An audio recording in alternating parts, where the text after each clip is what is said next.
अस्सलामुअलैकुम। जनाब Babubhai Sopariwala girls primary school online education में आप सौનું खूब खूब स्वागत करे छे।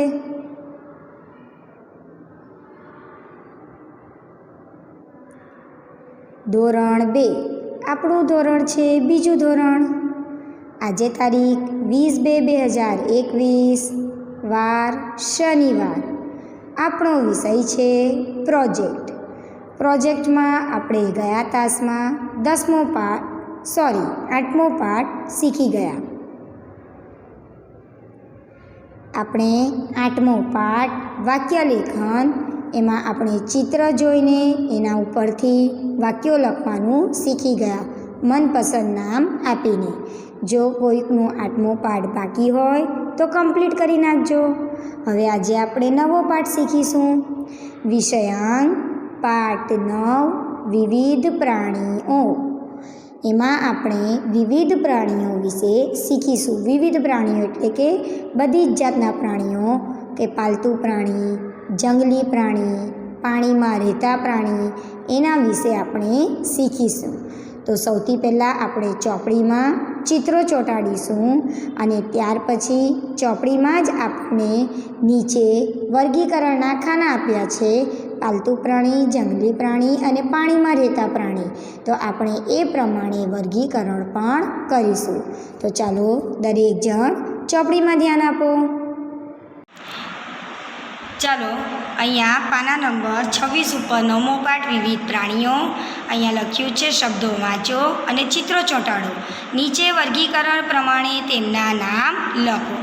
અહીંયા આપણે શબ્દો વાંચીએ: ગાય, ઘોડો, ભેંસ, સિંહ, ગધેડું, હિપ્પોપોટેમસ, વાઘ, વાંદરું, દેડકો, શિયાળ, માછલી, કાચબો, ઘેટું, મગર, હાથી।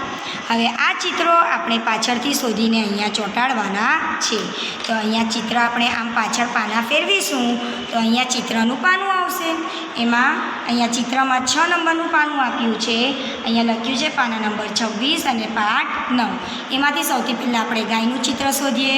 તો ગાયનું ચિત્ર ક્યાં આપ્યું છે તમને? આ બધા ચિત્રોમાંથી આ ચિત્ર છે, એટલે અહીંયાથી આપણે આ ચિત્ર કાઢીશું અને ગાયના ખાનામાં લગાવી દઈશું। જે પ્રમાણે આપણને આકાર આપ્યો છે એ પ્રમાણે આપણે ચોંટાડીશું। એના પછી છે ઘોડો। તો હવે ઘોડાનું ચિત્ર આપણે શોધીએ, ક્યાં છે? અહીંયા આ બધા ચિત્રોમાંથી ઘોડાનું ચિત્ર આ છે, એટલે આપણે અહીંયાથી આ ચિત્ર કાઢીશું અને ઘોડાના ખાનામાં આપણે લગાવી દઈશું। એના પછી છે ભેંસ। તો ભેંસનું ચિત્ર આપણે અહીંયા પાછળથી શોધીએ। ભેંસનું ચિત્ર ક્યાં છે? આ અહીંયા પહેલું જ ચિત્ર આપ્યું છે, તો આપણે આ ચિત્ર કાઢીને અહીંયા એના ખાનામાં, એના આકારમાં લગાવી દઈશું। ચિત્ર ફાટે નહીં એનું ધ્યાન રાખજો। એના પછી છે સિંહ। તો સિંહ ક્યાં આપ્યું છે? અહીંયા ભેંસની બાજુમાં જ છે, તો અહીંયાથી આપણે આ સિંહનું ચિત્ર કાઢીશું અને અહીંયા ચોંટાડી દઈશું। ચિત્ર બરાબર વ્યવસ્થિત રીતે કાઢજો। હવે નીચેની લીટી ગધેડું। તો આપણે ગધેડાના ચિત્રને શોધીએ। ગધેડાનું ચિત્ર ક્યાં છે? અહીંયાથી આ ચિત્ર છે, બરાબર। તો આપણે અહીંયાથી આ ચિત્ર કાઢીશું અને એના ખાનામાં લગાવી દઈશું। એના પછી છે હિપ્પોપોટેમસ। તો હિપ્પોપોટેમસનું ચિત્ર ક્યાં આપ્યું છે? આ આપ્યું છે ઘેટાની બાજુમાં, તો આપણે આ ચિત્ર કાઢીને એના ખાનામાં લગાવી દઈશું। બરાબર આકારની ઉપર જ ચિત્ર તમારું આવવું જોઈએ। એના પછી છે વાઘ। તો વાઘનું ચિત્ર ક્યાં છે? આ આપ્યું જ છે, એટલે અહીંયાથી આપણે કાઢી લઈશું એને અને એના ખાનામાં લગાવીશું।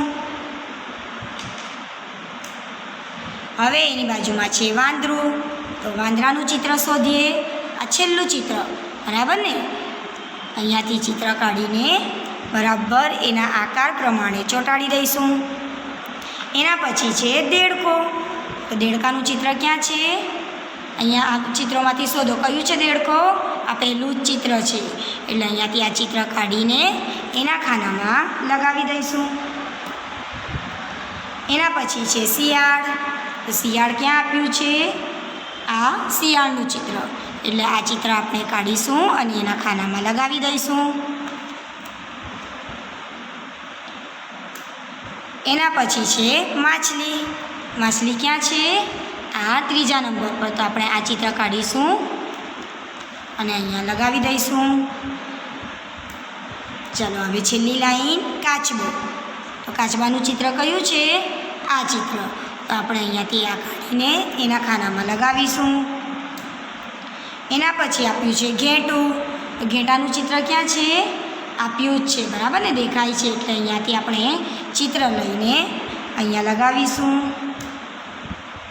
એના પછી છે મગર. તો મગરનું ચિત્ર ક્યાં છે? આ બીજા નંબર પર આપ્યું છે. આ ચિત્ર કાઢીને એના ખાનામાં લગાવી દઈશું. એના પછી છે હાથી. હવે આ હાથીનું છેલ્લું જ ચિત્ર વધ્યું છે એટલે આપણે આ ચિત્ર કાઢીને હાથીના ખાનામાં લગાવી દઈશું. એટલે આપણા બધા જ પ્રાણીઓના ચિત્રો આપણે ચોંટાડી દીધા. હવે આગળ આપણને સૂચનામાં કહ્યું છે કે નીચે વર્ગીકરણ પ્રમાણે તેમના નામ લખો. તો આપણે આ ચિત્રો પરથી અહીંયા વર્ગીકરણ કરવાનું છે. ચાલો હવે પહેલું પ્રાણી છે ગાય. ગાય કયું પ્રાણી છે? અહીંયા 3 ખાના આપ્યા છે: પાલતુ પ્રાણી, જંગલી પ્રાણી અને પાણીમાં રહેતા પ્રાણી. આપણે 3 વિભાગમાં વર્ગીકરણ કરવાનું છે. સૌથી પહેલું છે ગાયનું ચિત્ર. ગાય કયું પ્રાણી? પાલતુ પ્રાણી. તો આપણે અહીંયા ખાનામાં લખીશું ગાય. એના પછી છે ઘોડો. ઘોડો કયું પ્રાણી? પાલતુ પ્રાણી. એટલે અહીંયા એ જ ખાનામાં આપણે લખીશું ઘોડો. એના પછી છે ભેંસ. તો ભેંસ કયું પ્રાણી? પાલતુ પ્રાણી. તો આ પણ આપણે પાલતુ પ્રાણીના વિભાગમાં લખીશું ભેંસ. એના પછી આપ્યું છે સિંહ. તો સિંહ કેવું પ્રાણી? જંગલી પ્રાણી. તો અહીંયા બીજા નંબરના વિભાગમાં આપણે લખીશું પહેલી જ લીટીમાં સિંહ. એના પછી છે ગધેડો. તો આ કેવું પ્રાણી? પાલતુ પ્રાણી. તો અહીંયા આપણે લખીશું ગધેડો. અહીંયા ગધેડું લખ્યું હતું, આપણે લખીશું ગધેડો. એના પછી છે હિપ્પોપોટેમસ. તો આ કેવું પ્રાણી છે? પાણીમાં રહેતું પ્રાણી. તો આપણે અહીંયા ત્રીજા વિભાગમાં પહેલી જ લીટીમાં નામ લખીશું હિપ્પોપોટેમસ. બરાબર જોડણી જોઈને લખજો. એના પછી છે વાઘ. વાઘ કેવું પ્રાણી? જંગલી પ્રાણી. તો બીજા વિભાગમાં લખીશું. એના પછી વાંદરો. એ પણ જંગલી પ્રાણી. તો બીજા વિભાગમાં લખીશું. એના પછી છે અહીંયા દેડકો. તો દેડકો કેવું પ્રાણી? પાણીમાં રહેતું પ્રાણી. તો અહીંયા ત્રીજા વિભાગમાં આપણે લખીશું દેડકો. ચાલો હવે દેડકો પછી શાનું ચિત્ર આપ્યું છે? શિયાળ. શિયાળ કેવું પ્રાણી? જંગલી પ્રાણી. એટલે આપણે બીજા વિભાગમાં શિયાળ લખીશું. એના પછી છે માછલી. માછલી ક્યાં રહે? પાણીમાં રહે. તો અહીંયા આપણે ત્રીજા વિભાગમાં માછલી લખીશું. હવે છેલ્લી લીટી કાચબો. કાચબો ક્યાં રહે? પાણીમાં જ રહે. તો આ પણ ત્રીજા વિભાગમાં લખીશું. એના પછી છે ઘેટું. ઘેટું કેવું પ્રાણી? પાલતુ પ્રાણી. તો આપણે આ પહેલા વિભાગમાં ઘેટું નામ લખીશું. એના પછી છે મગર. એ પણ ક્યાં રહે? પાણીમાં. એટલે આપણે અહીંયા મગર લખીશું. અને અહીંયા છેલ્લું ચિત્ર હાથી. હાથી કેવું પ્રાણી? જંગલી પ્રાણી, જંગલમાં રહે. તો આપણે બીજા વિભાગમાં લખીશું. એટલે દરેક વિભાગમાં 5-5 આપણા નામ થઈ ગયા. આપણે આ ચિત્રો જોઈને વર્ગીકરણ કરી લીધું.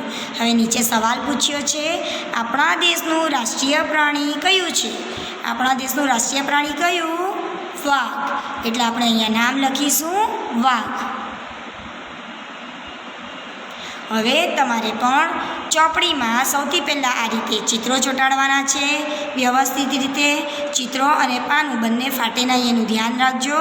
અને સારા અક્ષરે તમારે તમારી જાતે જ નીચે આપેલું વર્ગીકરણ લખવાનું છે. Thank you. અલ્લાહ હાફિઝ.